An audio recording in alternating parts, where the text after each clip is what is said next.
सबसे पहले तो फर्स्ट चॉइस के सभी लोगों को मुबारकबाद देना चाहता हूँ, जो एक अच्छा जो यहाँ प्रेमिसेस बना है, जो लोगों को इसका फ़ायदा होगा।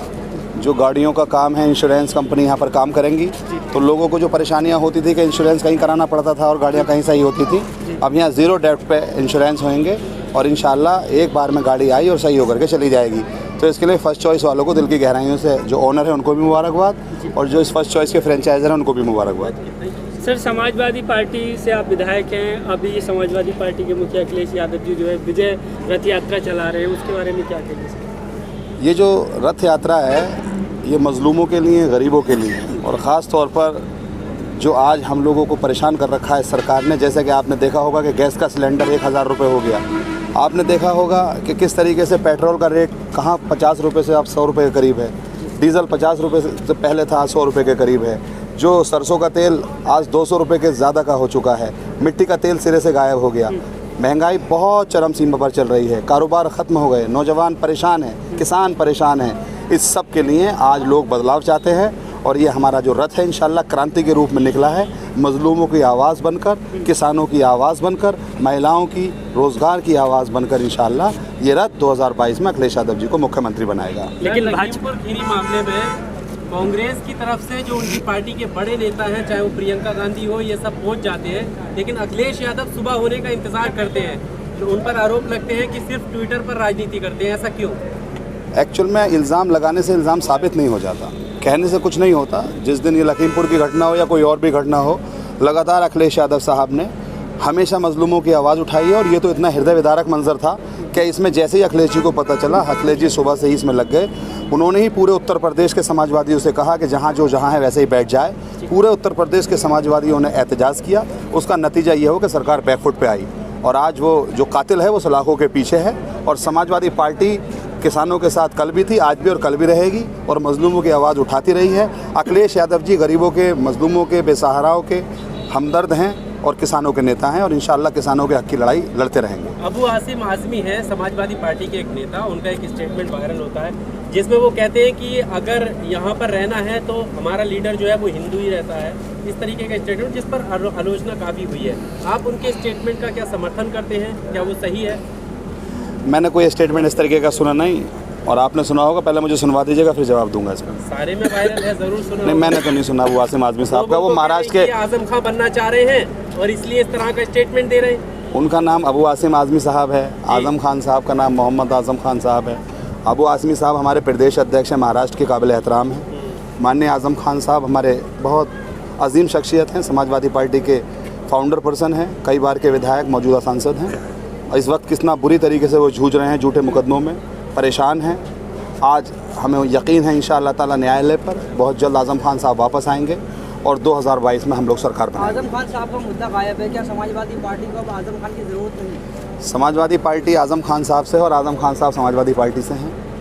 आज़म खान साहब को लेकर के लगातार एहतजाज हो रहे हैं। आपने देखा होगा पिछला हाउस चला था, ये अभी जो था उसमें मैंने खुद ने पूरी तरीके से आज़म खान साहब को लेकर के और हमारे साथी विधायकों ने राष्ट्रीय अध्यक्ष जी का आह्वान पर आवाज़ उठाने का काम किया, क्योंकि इतने झूठे मुकदमे उन पर लगा दिए हैं कि हम लोग अगर उनके लिए कोई आवाज़ उठाते हैं तो तकलीफ़ें उनको जेल में दी जाती हैं। तो हम लोगों का एहतजाज उनके लिए लगातार चलता रहा है।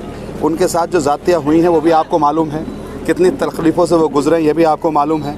मैदानता के अंदर कोरोना काल में कोविड पोस्ट जब उनको हुआ, जब तकलीफ़ें बढ़ी, तो कभी आपने सुना है इस तरीके से जो निर्दयता उनके साथ हुई है कि तकलीफ़ के बाद उन्हें जेल में डाल दिया गया और कैसे उनकी ज़िंदगी बची है? तो जब लोगों की दुआएं उनके साथ हैं तो अल्लाह ने उनकी ज़िंदगी को भी बचाया है और आने वाले वक्त में इंशाअल्लाह 2022 में सरकार बनाने में अहम भूमिका निभाएंगे। और समाजवादी पार्टी के साथ है। समाजवादी पार्टी हमेशा आज़म खान साहब के साथ है और आज़म खान साहब पार्टी के साथ है इंशाअल्लाह। ओवैसी जी यूपी में चुनाव लड़ने के लिए आ रहे हैं, कह रहे हैं कि मुस्लिम लीडरशिप को तैयार करना चाह रहे हैं, वो किस तरह से देखते हैं? देखिए, अभी आ रहे हैं कि नहीं आ रहे इसका फैसला तो होगा जब इलेक्शन डिक्लेयर होगा। अभी तो सारे दल आ रहे हैं, कौन अपना दावा करता है, क्या दावा करता है।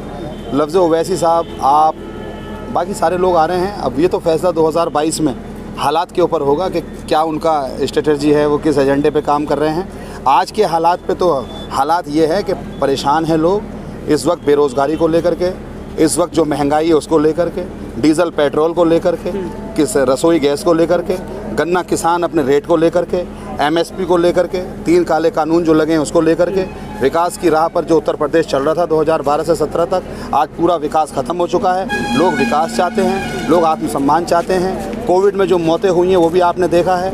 अगर किसी को कोरोना काल में अगर धोखे से बुखार भी आ गया तो वो रात भर इस खौफ में न सो सका कहीं मुझे कोरोना ना हो जाए, और वो इसलिए डर था कि कोरोना को लेकर के अस्पतालों को जो मेंटल हमारा लेवल बना हुआ था वो ये था कि जो भी अस्पताल एक बार पहुंच गया वापस नहीं आएगा। और ऐसा आपने देखा भी होगा कि मौतों का सिलसिला इस कदर चला, ना तो ये ऑक्सीजन अरेंज करा पाए, ना ये बेड अरेंज करा पाए, ना ये अस्पताल अरेंज करा पाए, और ना ये चिताओं की लकड़ियाँ अरेंज करा पाए, ना कब्रिस्तानों में जगह मैसर करा पाए। देखा होगा आपने पूरब में कि तमाम लाशों को इन्होंने गंगा के किनारे दबाने का और दफनाने का काम किया। जब बारिश पड़ी तो लाशें ऊपर आईं तो इन्होंने जेसीबी से उनको दबवा दिया।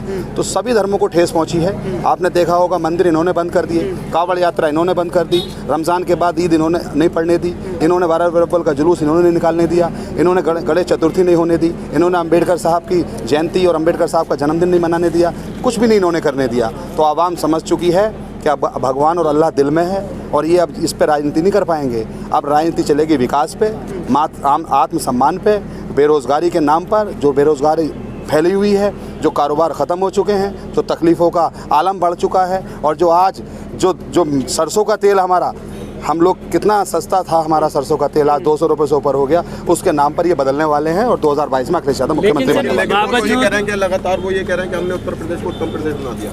देखिए, किसी के कहने से या किसी के करने से कोई बात नहीं होती। आवाम की आवाज़ नक्कारे खुदा होती है।